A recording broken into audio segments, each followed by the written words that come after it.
In 2011, after the success of the 1 million to stop the traffic at the British final, I was invited, in fact commissioned together with Johnny Carrington, by the Maskers Theatre Company, who were a very good amateur theatre company based in Shirley near Southampton, with a long history and with their own premises.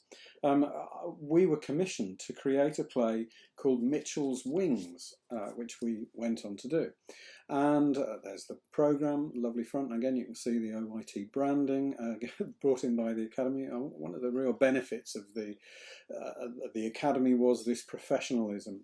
And it was a really fascinating project, and it really kind of shows how much I'd changed over the years. So if you look at episode 1, where I talked about what I was doing between 0 and 18 years old, I was avoiding doing the words, and I was just doing the music for short plays when I was 17 and 18.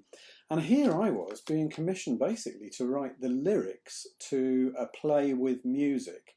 And I really enjoyed the challenge of being the lyricist. And I'm really pleased with the lyrics that I wrote for it. One particularly good song was called We'll Never Meet Again. And Paul Ibbott, who was the music teacher at the Academy, set that to kind of Vera Lynn style music. And my daughter Daisy sang it. It's a really, really, really beautiful song. I believe it's going to be made available very soon. And Mitchell's Wings was the story of R.J. Mitchell, who created the Spitfire and all stories around it. It was a wonderful project, and one of the things I imagine, I can't absolutely remember this, I imagine that I inputted to it was let's do it as a promenade, and it was in the old Oaklands Theatre. So we did it just like we'd done the Absurd Christmas Musical. But a very serious kind of play-driven documentary play that Johnny put together. He's a great fan of aeroplanes and World War II. He's in fact a pilot. Johnny put together the play with a tiny weeny bit of help, not much from me. And then Paul and I did the lyrics and music, and we mixed OYT with Maskers, who together put on a grand version of this as a promenade production. And it worked beautifully. There are some lovely pictures.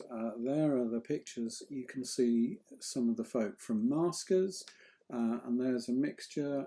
Alex, who played Bob Doe, and it actually went out on site and kind of filmed next to a Spitfire. Alex Chalk, who had been so strong in Dan Nolan and other productions right the way through to stop the traffic, and I think this was probably Alex's last one, and he had to deliver a wonderful monologue on Bob Doe. The promenade aspect worked perfectly. And this is the review, extracts from the review we got from the Southern Evening Echo. Johnny Carrington's new play is a labour of love and a love letter, not just to R.J. Mitchell, the designer of the Spitfire, but to the stoicism and quiet bravery of others whose lives were touched by the aeroplane. The promenade performance concept worked brilliantly in the Old Oaklands Theatre space. Director Carrington, with great empathy for the material, showed masterly control in using the space, the actors, and at times the audience. The blending of the two companies was an interesting innovation. Both seem to have gained from the experience. I can remember one thing, that they weren't quite so happy as my youth theatre were on being left alone to develop their own work and then me to come in. I think they wanted much more direct direction, but it was a great experience for both of us, and we both benefited. We gained supremely from having the adults involved, and it's probably the only production I've been involved in where adults played adults, and it's a sadness that the partnership didn't continue, and I would have loved it to have done, but it didn't. Rob Prain anchored the production as Gordon Mitchell, giving a controlled and affecting performance. Wow, his was quite an outstanding performance. He received excellent support from James Norton, R.J. Mitchell, Sarah Jane Ware and Flo Mitchell, and Alex Chalk playing Bob Doe. So we'd done well in Oakland's Theatre, now Oasis Theatre. But then Johnny really developed it because he wanted to take it to an air museum and also to perform it in Middle Wallop, which I'm not sure exactly what it is, but it's like an aircraft museum. And we did the performance moving around the museum. It was a really kind of left field thing to do, but so perfect.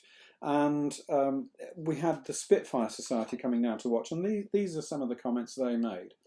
An excellent performance of the play Mitchell's Wings at the most evocative setting at Middle Wallop with all its wartime history, with Spitfires in the Battle of Britain. I can remember one scene doing it, standing next to a real Spitfire. Just out of this world wonderful. You managed to portray a time of history, but brought those days to life in vivid portrayal of those who were on the spot in the 1930s and at the start of World War II.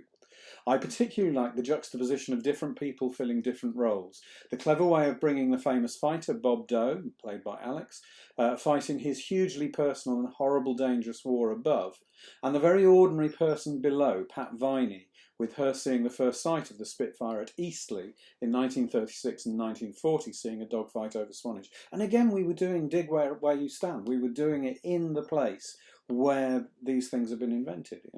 Southampton was central to the whole story. It was all part of a kaleidoscope that moved seamlessly, and then the delicate portrayal of John McEwen, who insisted on going back to Woolston after it had been bombed, injured in a later bombing raid and dying of his wounds, and the mortification of his friends was really poignant. Then you brought the family background to the Mitchells and, without in any way being mawkish, conveyed his wife's anxiety with knowing his health was failing, and yet being so aware that he regarded his own life as being almost secondary to that of carrying on his determination to strive and perfect his creation. It was an ingenious piece of stagecraft to intersperse the military and the civilian with the sound effects and the big screen at the back. And no one here has mentioned, we fused our OYT cat doing the costumes together with Sheena Carrington, Johnny's mum, and a team from the Maskers group doing costumes. So it was beautifully costumed as well. And I'm delighted to say that Johnny has very recently just announced that the play is about to be published. I'm speaking in 2020, in March. I don't think it's out yet. That's a little sneaky preview of the cover, but probably by the time you see this. And I think all but one of the songs are not going to be in there, but the one that is the one that I talked about at the beginning.